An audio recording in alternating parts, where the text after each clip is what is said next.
Il y a 10 ans de cela, j'étais la go qui procrastinait à tout bout de champ et aujourd'hui, je suis celle qui a atteint tous ses objectifs. Alors, j'ai décidé de partager avec toi mes meilleurs conseils pour vaincre la procrastination. Si tu ne sais pas ce que c'est que la procrastination, tu ne sais pas comment elle se manifeste, tu ne sais pas quels sont les outils qui sont à ta disposition pour vaincre ce mal qui t'empêche d'atteindre tes objectifs, bienvenue dans notre série vidéo. Aujourd'hui, nous sommes à la première vidéo et j'aimerais déjà, pour planter le décor, te présenter les 6 types de procrastinateurs, procrastinatrices qui existent. Le premier type de procrastinateur, on va dire, ce sont ceux qui sont perfectionnistes. Ce sont ceux qui sont perfectionnistes. C'est-à-dire que ce sont des gens qui repoussent les tâches le plus longtemps possible juste parce qu'elles ont peur que ce ne soit pas bien fait.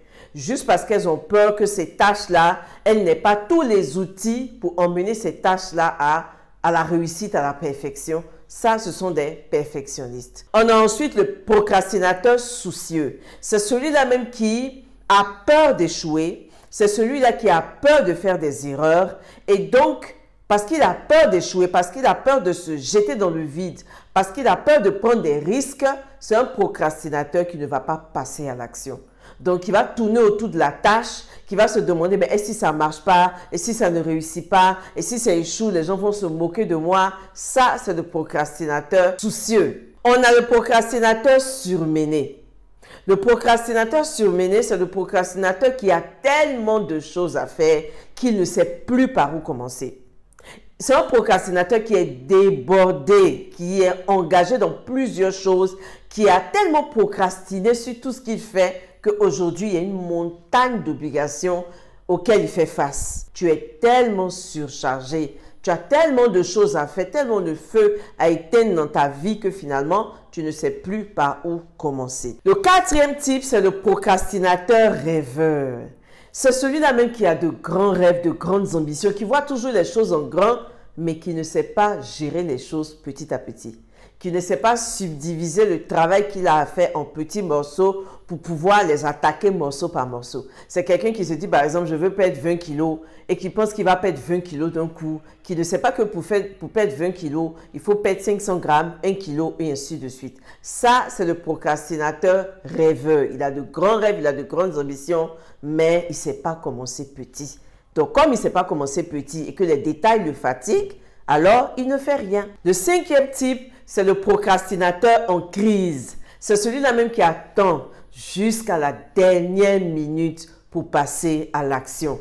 Tant que le délai n'est pas le plus rapproché possible, ce procrastinateur-là ne fait rien. Donc, c'est celui qui aime l'adrénaline de la dernière minute, le feu de la dernière minute qui t'embrase quand tu as un jour, 2 heures de ton délai. Ça, c'est là que tu te mets à agir, c'est là que tu deviens productif. C'est vrai que ce n'est pas parfait, mais au moins, tu as fait quelque chose. Ça, c'est le procrastinateur en crise. Et enfin, le 6e type de procrastinateur, c'est le procrastinateur rebelle.